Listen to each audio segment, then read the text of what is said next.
안녕하세요. 만나뵈서 반갑습니다. 딜로이트의 김학이라고 합니다.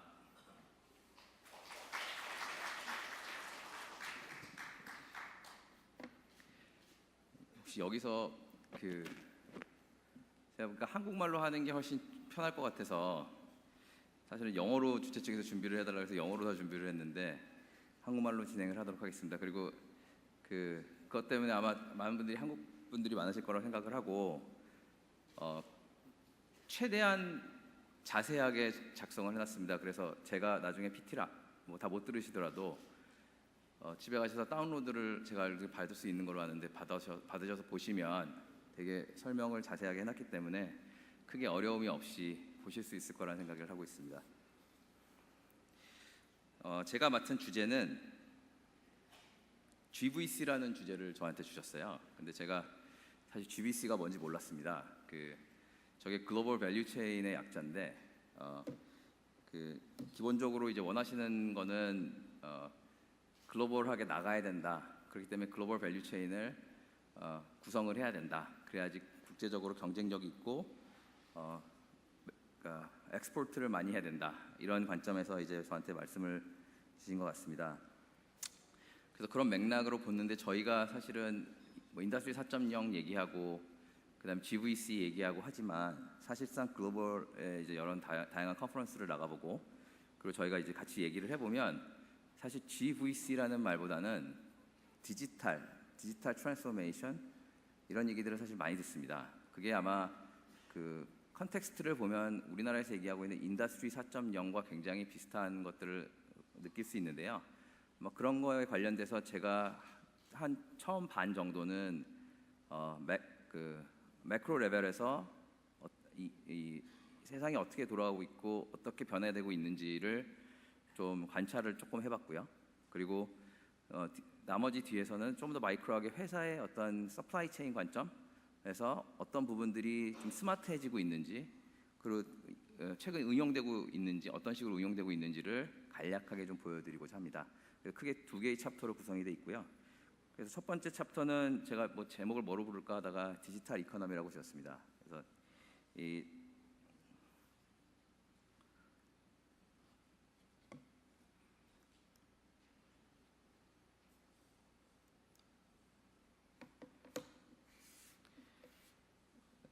네, 여기 보시면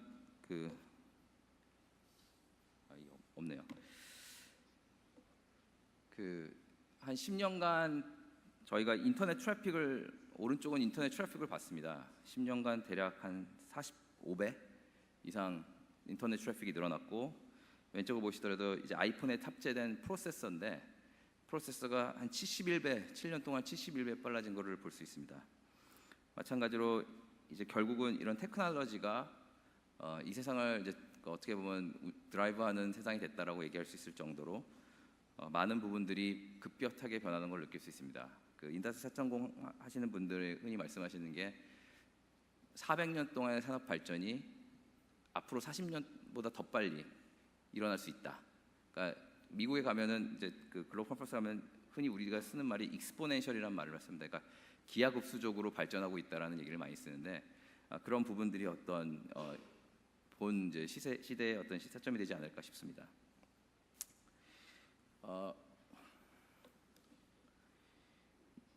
요 밑에 보이는 이 그림은 하버드 비즈니스 리뷰의 2015년도에 실렸던 프레임워크입니다.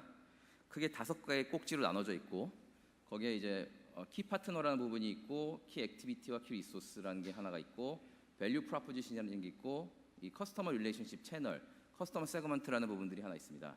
그리고 끝으로 어떤 코스트 스트럭처나 레비뉴 스트림이라는 것이 해서 크게 5개의 영역으로 나뉘는데요. 디지털 이코노미를 설명하기에 좋은 프레임워크라고 판단되어 인용을 하였습니다. 글자가 조금 작아서 잘 안 보이실 수 있다는 생각이 드는데 이 장표들은 전부 다 온라인에 올라가 있는 걸로 제가 알고 있습니다. 그래서 다운로드 받아서 보시면 될 것 같고요.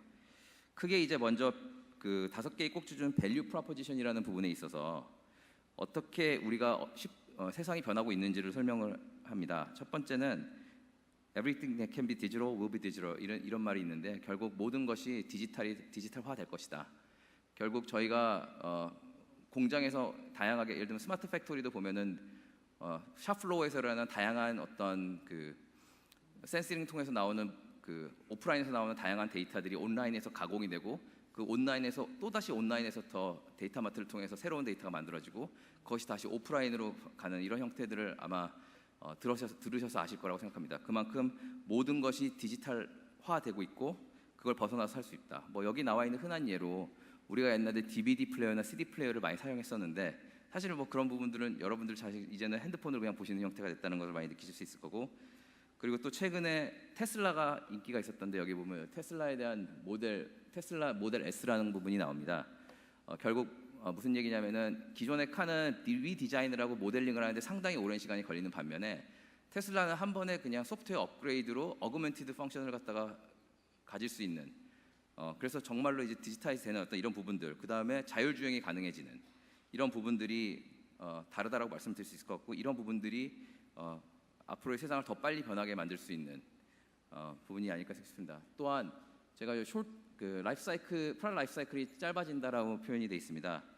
결국 옛날에 우리가 유선 전화 쓸 때는 10년 동안 전화기 바꾸신 적이 아마 없으실 몇 년 동안 이제 잊어버리지 않는 특별히 바꾸신 적이 없는데 최근 들어 뭐 핸드폰이나 이런 것들은 뭐 2년이 멀다 하고 바꾸시는 분들이 태반이시지 않습니까? 그만큼 제품을 만드는 사이클도 6개월에서 3개월로 줄고 있고 그다음 제품이 승부수를 던지는 것도 3개월이면 알 수 있고 그만큼 이제 제품의 라이프 사이클이 짧아지고 제품을 만드는 것 짧아지면서 사실 제조업체 입장에서는 굉장히 돈을 벌기가 어려워졌습니다.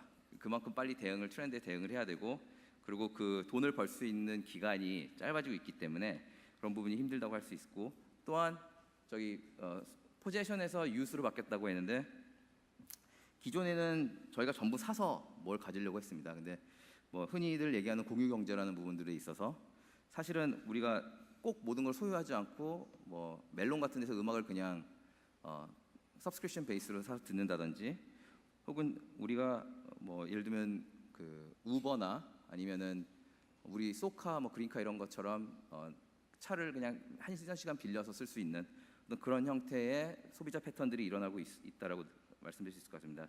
또 마지막으로 울트라 퍼스널라이제이션이라고 했는데 이 부분은 3D 프린팅이 나오면서 급격하게 이제 대두가 됐고 실제로 많은 부분에 있어서 3D 프린팅을 활용하기 시작했습니다. 뭐 예컨대 뭐 R&D를 하는데 프로토타이핑을 만드는 것뿐만 아니라 워런티가 긴 AS 부품들 같은 경우에 사실 그거를 로지스틱스 코스트, 물류 코스트나 웨어하우스의 인벤토리의 코스트를 보다는 그러니까 창고에 재고를 킵하는 그런 코스트보다는 그때그때 만들어서 조달하는 것이 더 효율적이다. 그리고 더 개발할 수 있는 여지를 남겨놓는 이런 다양한 이제 니즈에 의해서 또 새로운 산업들이 만들어지고 있는 것을 말씀드릴 수 있을 겁니다. 그래서 다양하게 뭐 자기가 만들고 싶은 것을 만들고 퍼스널라이즈하는 것뿐만 아니라 이미 그런 시대가 왔다. 그런 부분들이 이미 얘기되고 있다라고 말씀을 드릴 수 있을 것 같습니다.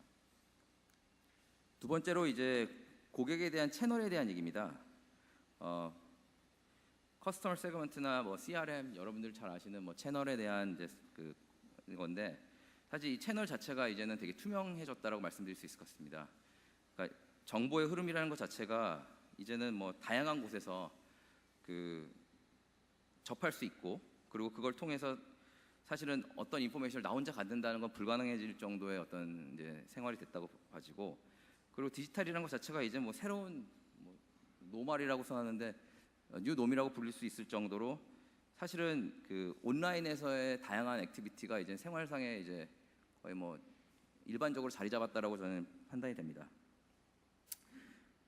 그래서 그 온라인에서의 어떤 고객과의 예를 들면 댓글 혹은 뭐 레이팅 이런 것들이 실제로 이 사회에서 굉장히 내가 그 물건 살 건지 말 건지를 결정하는 굉장히 척도가 됐다고 말씀드릴 수 있을 것 같습니다. 그래서 여기 보면 Trust and Reputation이라고 써놨는데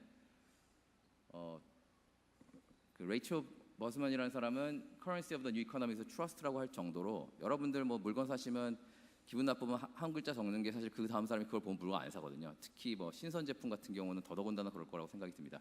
그래서 여러 가지 다양한 측면에서 Trust나 Reputation이 디지털 세계에서는 더 중요해졌다라는 걸 말씀드리고 이제는 그 인터넷 안 되고 이런 거는 거의 그 참지 못하시죠. 그냥 당연히 되는 거로 생각하시고 모든 것들이 내가 원하는 타이밍에 제공돼야 되는 것들을 너무나 당연하게 생각하시게 시대가 됐고, 뭔가 내가 중간에서 뭘 사는데 브로키지 피를 준다거나 에이전시 피를 주면 왠지 아까운 그런 시대가 이미 왔다라고 봐지고, 그런 의미에서 이제 뭐 디스인터미디에이션이라는 내가 단어를 저기 써놨는데, 결국 이 사회는 모든 게 되게 투명하고 그 커넥트돼 있고 이런 것들에 대한 수요와 공급을 다 우리가 다 알 수 있는 그런 이제 어떤 가치 중심적인 사회, 뭐 이렇게 변했다라고 말씀드릴 수 있을 것 같습니다. 다른 꼭지는 이제 키 액티비티, 뭐 키 리소스 이런 측면입니다. 그래서 어떤 분, 그러니까 RPA라는 개념을 혹시 들어보셨는지 모르겠는데, 그러니까 로보트 프로세스 오토메이션, 그러니까 뭐 이런 얘기입니다. 그러니까 뭐 AI라기보다는 조금 저급 AI고, 그래도 어쨌거나 단순한 업무를 사람의 힘을 들이지 않고 편하게 그냥 진행할 수 있는 어떤 그런 맥락이라고 이해해 주시면 될 것 같고, 그래서 많은 부분들이 사람보다는 그냥 기계에 의해서 단순 반복적인 업무를 처리할 수 있는, 그리고 모든 것이 오토메이션이 되고 로보타이즈가 된다는 어떤 그런 개념으로 이해해 주시면 될 것 같습니다.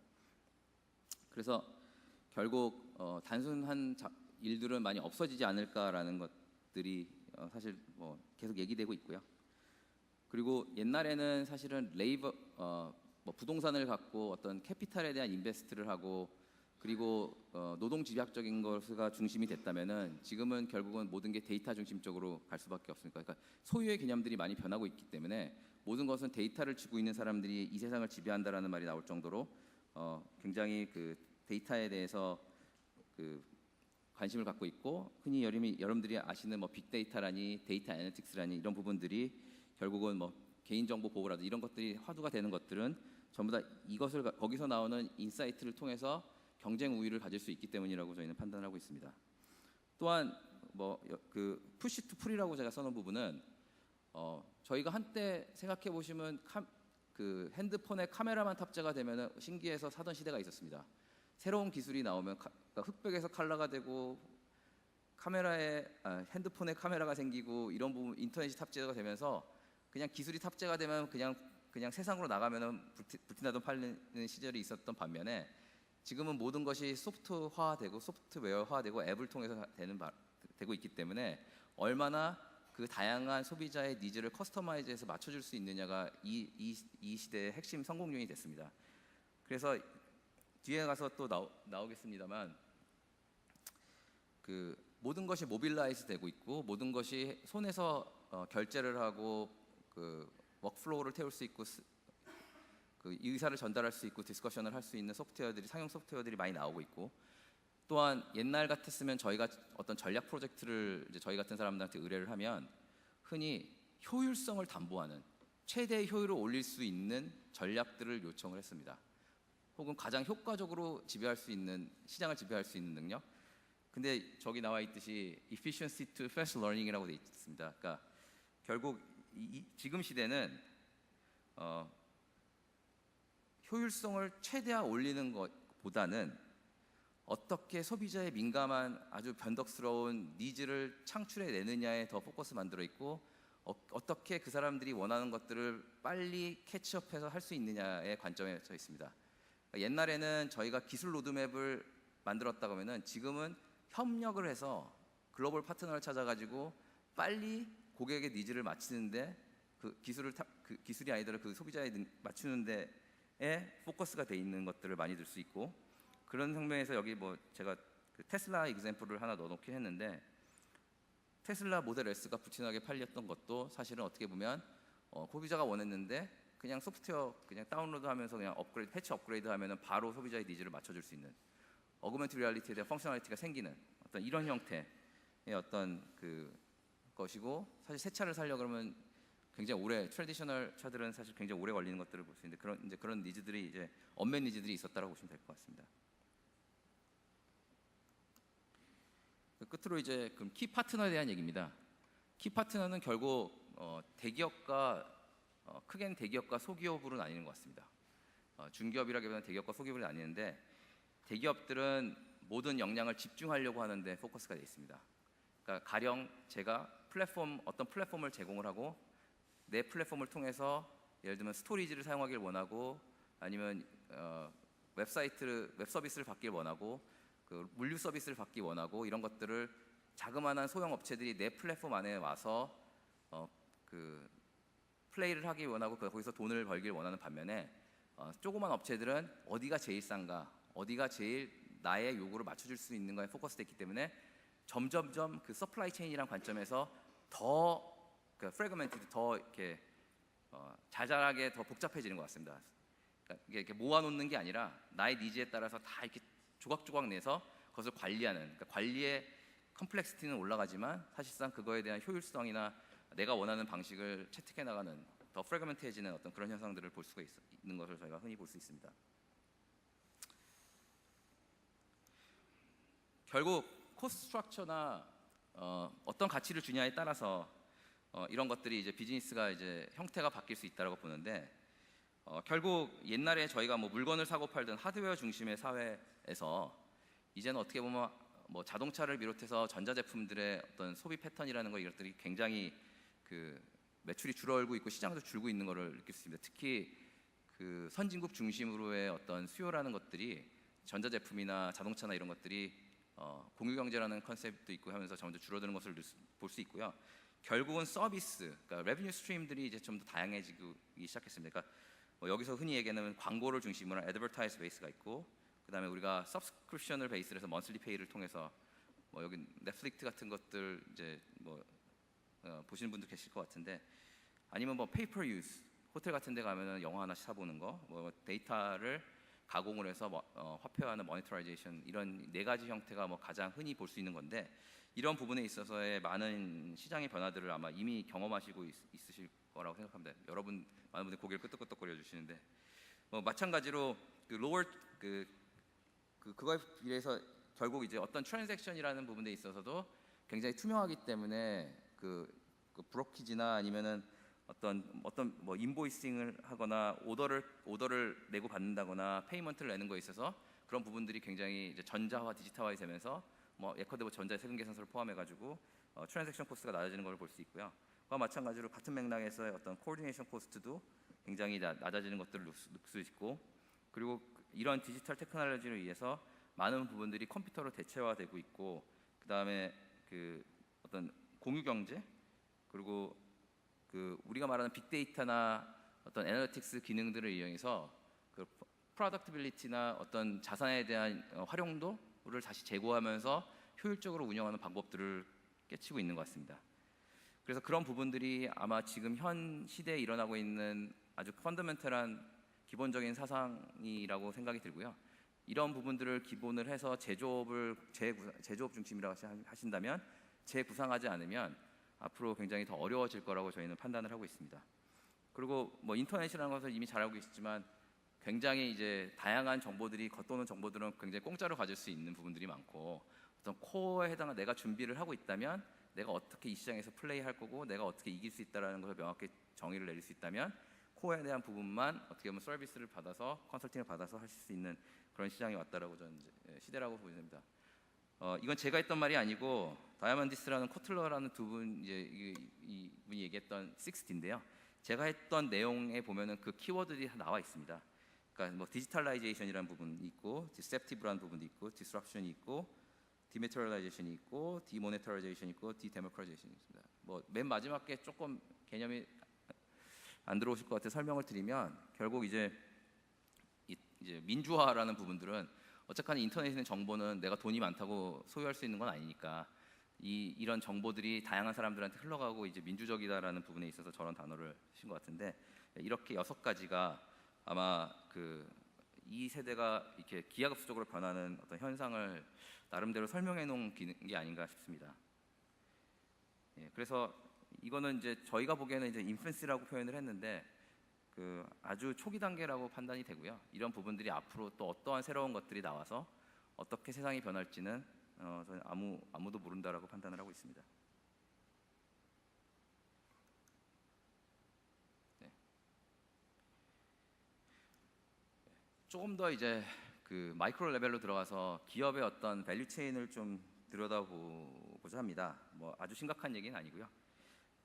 먼저 제가 들어가기 전에 좀 말들을 정의를 내리고 들어가야 될 것 같아서 그 빈 글로벌이란 말은 사실 우리나라의 그 산업 구조 자체가 수출 지향적이기 때문에 글로벌이란 말은 더 이상 아무도 새롭다라고 생각을 안 하고 그냥 당연하다라고 생각을 하실 수밖에 없을 것 같습니다. 제가 20년 전에 컨설팅을 처음 시작을 했는데 대학을 졸업하고 그때도 글로벌이라는 단어를 썼습니다.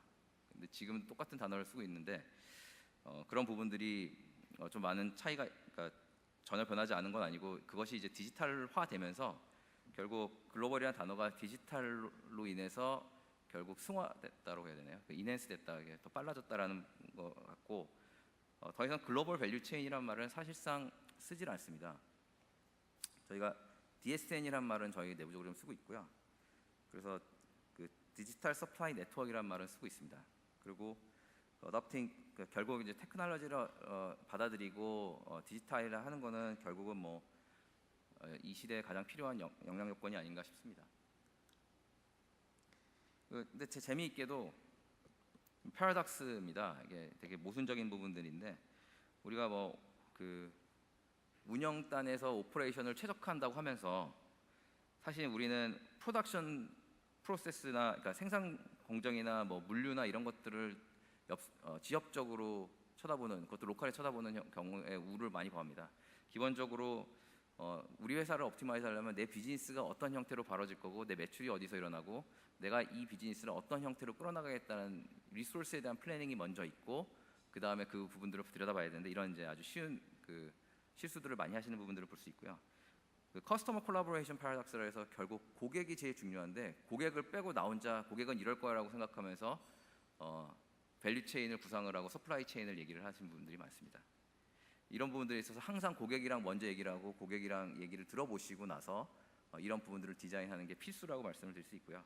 이노베이션 패러독스는 혁신이 일어나는데 사실은 뭐 여기 써져 있습니다만 그 새 제품과 서비스를 내는 게 성장의 넘버 원이라고 하면서 사실은 이 밑에 보시면 이런 프로덕트 이노베이션이나 이런 타임 투 마켓을 서포팅하는 것은 리스트 임포턴트 서플라이에서 가장 중요하지 않다라고 표현을 또 하고 있습니다. 이런 부분들이 또 굉장히 또 모순이고요. 그다음 플렉시빌리티라는 부분들에 있어서 마찬가지라고 판단이 됩니다. 그 플렉시빌리티라고 하는 거는 결국 저희가 제일 싼 데나 어떻게 보면 제일 합리적인데 효율적인 데를 글로벌리 공장을 옮기기도 하고 뭐 다양한 이제 그런 것들을 하는데 사실 이런 부분에 있어서도 사실은 우리가 굉장히 그 트레이드오프라는 게 있거든요. 그래서 그런 부분들을 잘 고민을 해서 매칭을 해서 진행을 해야 되는 어떤 그런 부분들이 있다고 봐지고요. 또 리스크 측면, 리스크 패러독스라고 하는 부분도 사실은 그 퀄리티가 품질이 가장 중요하다라고 얘기하시는데 사실 품질보다는 싼 곳을 찾아가는 거기에 대한 품질은 코스트인데 가장 싼 곳을 찾아가는 어떤 이런 우를 범하시는 부분들도 꽤 있다라고 봐주십니다. 그래서 인더스트리 4.0을 얘기를 안 할 수가 없어서 결국 그 옛날에는 그 캐피탈이 레이버를 리플레이스를 했고 그리고 지금은 인포메이션이 캐피탈을 리플레이스하는 시대가 왔습니다. 그래서 이런 부분들이 세상이 변하고 있는 것 같다는 생각을 하고요.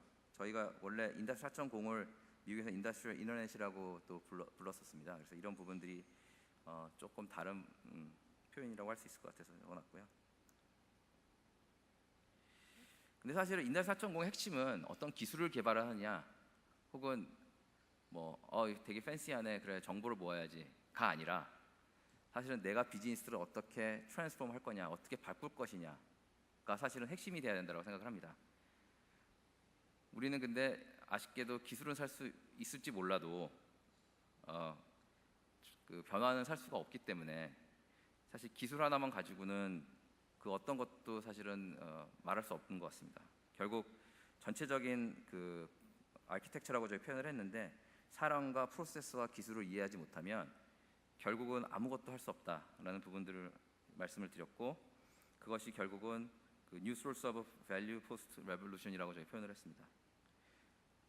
그리고 또 로봇을 사는 거를 고민할 수 있을 것 같습니다. 그러니까 로봇을 살 수는 있는데 결국 로봇은 카펙스에 대한 투자인데 결국 그만큼에 대한 가치를 해줘야 되는 것들이 있기 때문에 결국은 그냥 산다고 좋은 기술이 있다고 산다고 공정을 최적화한다고 이런 것들이 절대 답이 아니다 결국 내가 비즈니스를 어떻게 바꿀 것인지에 대한 고민이 먼저다라는 말씀을 좀 드리고 싶습니다. 그래서 이런 아키텍처를 아주 하이 레벨에서 제조업에서 어떤 관점에서 볼 거냐 그러면 결국 제품과 고객과 서플라이 체인 관점에서 봐야 되고 이런 다양한 밑에 있는 레버들이 있다라고 봐주시면 될 것 같습니다. 예컨대 포스트 세일 서포트 같은 경우는 우리가 센서 네트워크나 프리딕티브 애셋 매니지먼트 같은 기술들을 사용을 해서 코스트를 줄여나가고 이런 다양한 이제 일들이 있습니다. 그래서 그런 부분들은 나중에 또 기회가 되면 설명을 드리도록 하겠습니다. 결국 이제까지 다양한 그 기업들이 지금 여기 있는 그냥 단순한 예를 들면 이커머스 기업뿐만 아니라 다양한 기업들이 다양한 인더스트리에서 이미 벌어지고 있는 거를 볼 수 있고 코스트 퍼포먼스가 굉장히 줄어가고 있는 것들을 여러분들 보실 수 있습니다. 네, 그래서 빨리 끝내라고 얘기를 하시네요. 그래서 이제 조금 더 딥다이브해서 보면은 이제 개발, 플랜, 소스, 메이크, 딜리버, 서포트라는 개념에서 보면 제약회사가 그 RWE라는 플랫폼이 있습니다. 그게 이제 소비자의 실제 의견을 들어서 R&D에 적용할 수 있는 그런 플랫폼을 적용을 한 사례도 있고, 그 다음에 소셜 미디어에 있는 다양한 것들을 그 어떤 이커머스 플레이어가 그런 버즈워드나 이런 것들을 다양한 그 소비자의 의견들을 취합해서 마이닝을 통해 가지고 의견을 반영한 것도 있고,